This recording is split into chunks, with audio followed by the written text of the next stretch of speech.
তোমরা তোমাদের বাড়ি যাচ্ছ। তোমার আব্বু আম্মু তোমাদের নিতেই এসেছেন। পিচিটা একবার আমার দিকে তাকিয়ে উপরের রুমে যেতে লাগলো। আব্বু আমাকে বললেন, কিরে, তুই দাঁড়িয়ে আছিস কেন? ব্যাগপত্র গুছিয়ে নে, তোদের গ্রামে গিয়ে 4 থেকে 5 দিন থাকতে হবে। আমি অবাক হয়ে বললাম, আব্বু আমাকেও যেতে হবে নাকি?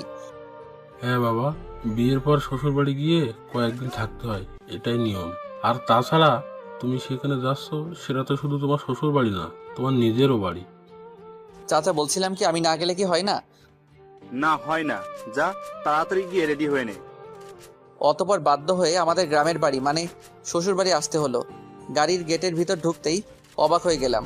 বাড়িটা এখনো সেই বিয়ে বাড়ির মতো সাজানো। ভিতরে ঢুকতেই কয়েকটা মেয়ে দিয়া চিৎকার দিয়ে পিচিটাকে জড়িয়ে ধরলো। তারপর একটা মেয়ে আমার দিকে তাকিয়ে বলল, উনিই কি তোর বর? পিচিটা লজ্জায় মাথা নিচু করে হ্যাঁ বলল। অন্য আরেকটা মেয়ে বলল, ও মাই গড দিয়া, তোর বরটা কত হ্যান্ডসাম রে। আমি তো প্রথম দেখাতেই প্রেমে পড়ে গেছি। এই ফারিয়া, তুই কিন্তু ভুলে যাস না, ও কিন্তু আমার বর। রাগ করিস কেন? আমি তো দুলাভাইয়ের সাথে মজা করলাম। আমি বুঝতে পারলাম মেয়েগুলো পিচিটার মতোই এক একটা শয়তানের হাড্ডি। আমি বললাম, আপনাদের কাউকে তো চিনলাম না। পিচিটা বলল, ওরা আমার বান্ধবী। ও। কিরে, তোরা এখানে দাঁড়িয়ে আসিস? দিয়া মা, জামাই বাবাজিকে নিয়ে রুমে গিয়ে ফিরে নে। পিচিটার সাথে রুমে আসলাম। রুমে এসে শরীর এলিয়ে দিলাম বিছানাতে। অনেকক্ষণ জার্নির কারণে একটু ক্লান্ত লাগছে। পিচিটা আমার সামনে এসে দাঁড়িয়ে বলল, তুমি আগে ফ্রেশ হবে নাকি আমি আগে ফ্রেশ হয়ে নিব? তুই যা, আমি তোর পরে ফ্রেশ হয়ে নিব। পিচিটাকে দেখলাম রাগী চোখে আমার দিকে তাকিয়ে আছে। কি হলো, এভাবে তাকিয়ে আছিস কেন?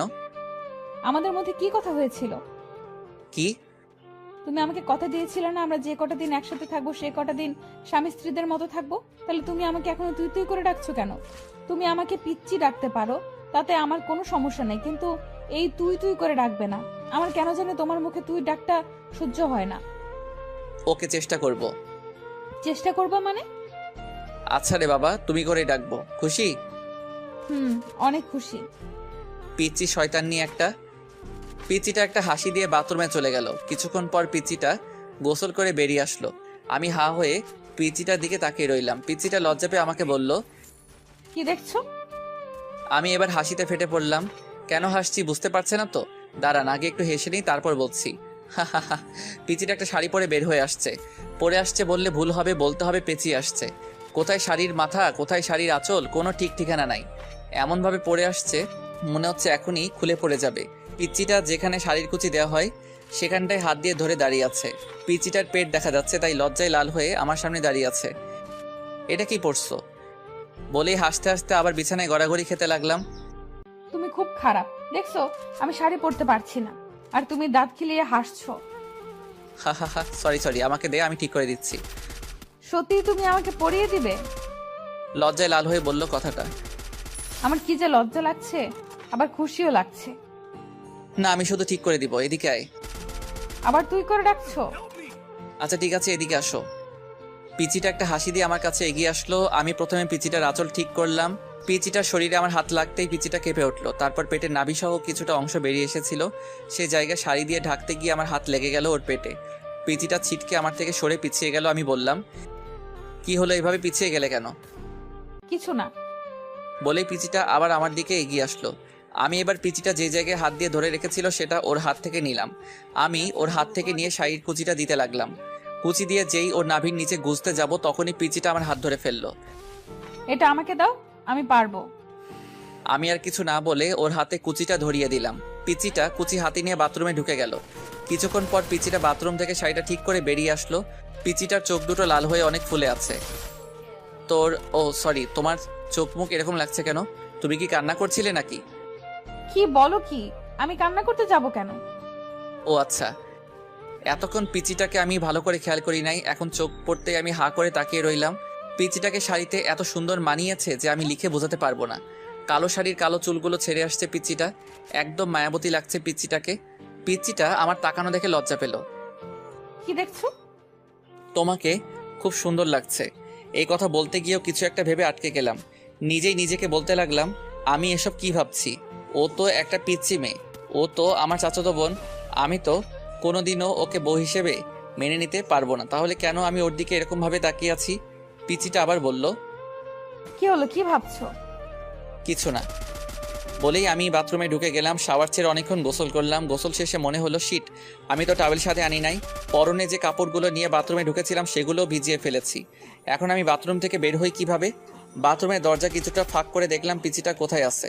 পিচিটাকে দেখলাম আয়নাতে চুল আঁচড়াচ্ছে। আমি শুধু মুখটা বের করে বললাম, এই মেয়ে। হঠাৎ আমার আওয়াজে পিচিটা চমকে উঠল। কে? পিচিটা ভয়ে ভয়ে রুমের চারিদিকে তাকিয়ে খুঁজতে লাগলো। এই পিচি, আমি বাথরুমের দরজাতে, দেখো। পিচিটা আমাকে দেখে নিজের বুকে থুতু দিল। ও তুমি? আমি তো ভয় পেয়ে গেছিলাম। তুমি সত্যিই পিচ্ছি? একটুতেই ভয় পেয়ে যাও? তুমি এইভাবে দরজাতে মুখ বের করে দাঁড়িয়ে আছো কেন? আমি এবার অসহায় হয়ে বললাম, আমার টাওয়েলটা দাও প্লিজ।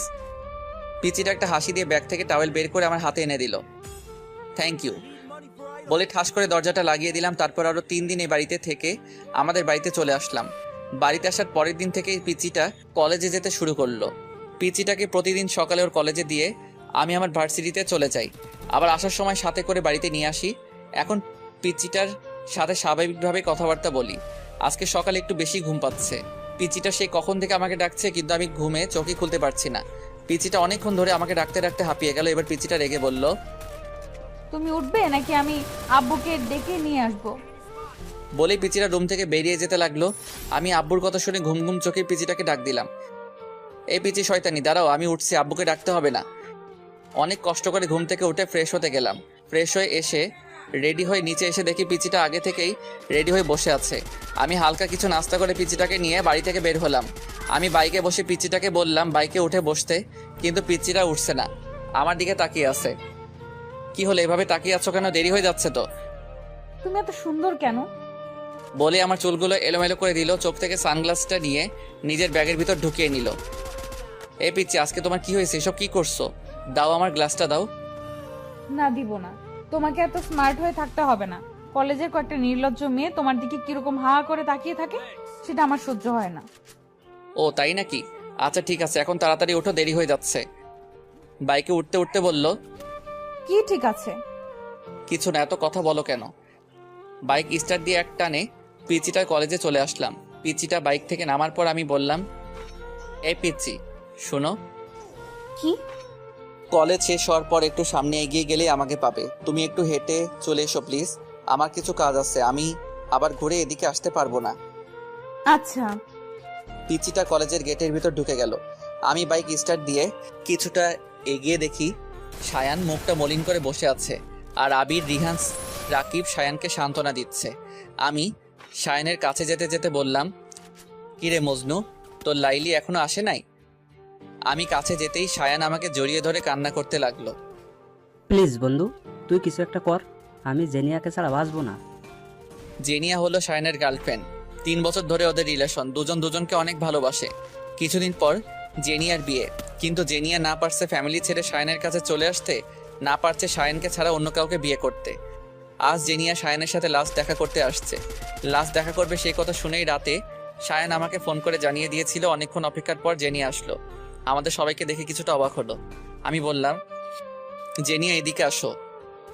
আমি জেনিয়াকে ওদের থেকে কিছু দূরে নিয়ে গেলাম। আমি বললাম, জেনিয়া সত্যি করে বলো তো, তুমি কি সায়ানকে ছাড়া অন্য কারোর সাথে থাকতে পারবে? ওকে ছাড়া থাকতে পারবো না বলেই তো মরার রাস্তা বেছে নিয়েছি। তুমি কি মনে করেছো তুমি মরে গেলে সায়ান বেঁচে থাকতে পারবে? এবার মেয়েটা কান্না করতে লাগলো। তো আমি কি করব বলেন ভাইয়া? পালিয়ে যাও। কিন্তু আমার ফ্যামিলি? দেখো জেনিয়া, তোমরা পালিয়ে গিয়ে বিয়ে করার পর যখন তোমার কোলে ছোট্ট আরেকটা জীবন আসবে, তখন তোমার ফ্যামিলি ওই বাচ্চাটার দিকে তাকিয়ে সব মান অভিমান ভুলতে বাধ্য হবে। কিন্তু জেনিয়াকে পুরো কথাটা বলতে না দিয়ে পিচিটা এসে বলল। এই যে আমি চলে এসেছি। তারপর জেনিয়ার দিকে তাকিয়ে বলল, ওই মেয়েটা কে? বলছি তুমি ওদের কাছে গিয়ে বসো, আমি ওর সাথে কিছু ইম্পর্টেন্ট কথা বলে আসছি। মেয়েটার সাথে তোমার কিসের ইম্পর্টেন্ট কথা? নির্লজ্জ মেয়েগুলো শুধু সারাদিন তোমার পিছে পিছে লেগে থাকে। কথাগুলো বলতে বলতেই আমার হাত ধরে টেনে নিয়ে যেতে লাগলো। আমার রাগ উঠে গেল চরমে। এক ঝটকায় পিচিটার হাত থেকে আমার হাত ছাড়িয়ে গালে ঠাস